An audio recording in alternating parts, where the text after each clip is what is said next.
అందరికీ నమస్కారం.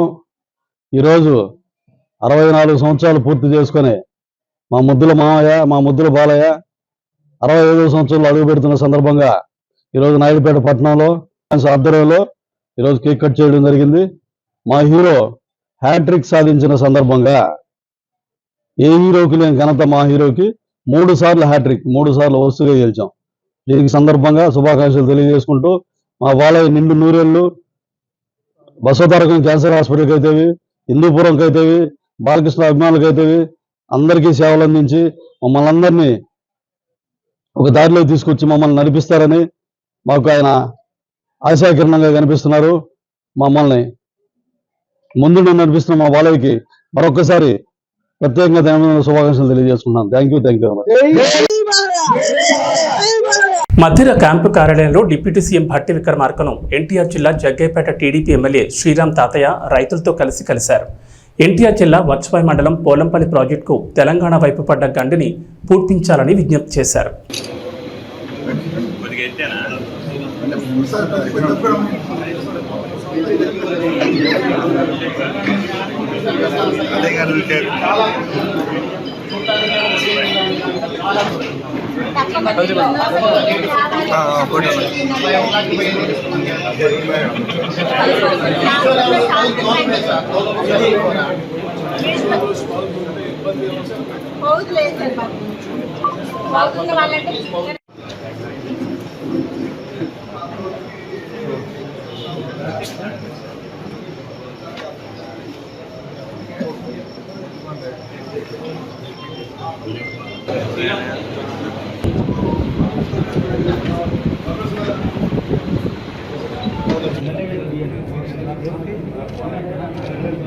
T20 world cup 2024లో భాగంగా భారత్ వర్సెస్ పాకిస్తాన్ మధ్య ఆదివారం జరిగిన మ్యాచ్ ఎప్పటి మాదిరిగానే క్రికెట్ ప్రేమికులకు అసలు సిసలైన మజాను అందించింది. చివరి బంతి వరకు ఉత్కంఠభరితంగా సాగిన ఈ మ్యాచ్లో భారత్ 6 పరుగుల తేడాతో ఘన విజయం సాధించింది. దీంతో భారత ఆటగాళ్లు, ఫ్యాన్స్, మద్దతుదారుల ఆనందానికి అవతలు లేకుండా పోయాయి. అయితే మరోవైపు పాక్ ఆటగాళ్లు, ఆ జట్టు ఫ్యాన్స్ తీవ్ర విచారణలో మునిగిపోయారు. పాక్ డ్రెస్సింగ్లో అందరూ భారమైన హృదయాలతో కనిపించారు.